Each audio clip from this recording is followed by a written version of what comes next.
সম্মানিত ভিউয়ার্স, দেখতে পাচ্ছেন একটা বিল্ডিং এর কাজ চলছে। সামনে যে অংশটা দেখতে পাচ্ছেন এটা হচ্ছে বারান্দার অংশ।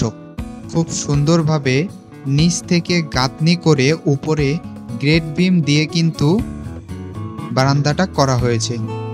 অনেক সময় যারা পরামর্শ দেই যে বারান্দায় এত জব্দভাবে করতে হবে না বা গাঁথনি দেওয়া লাগবে না, গ্রেড বিম দেওয়া লাগবে না, কোনো সমস্যা নেই।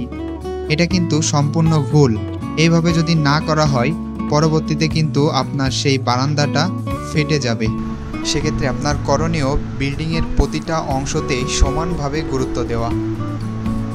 তাছাড়া ভিউয়ার্স, আমাদের কাজের প্রোগ্রেসটা দেখতেই পারছেন কত সুন্দর।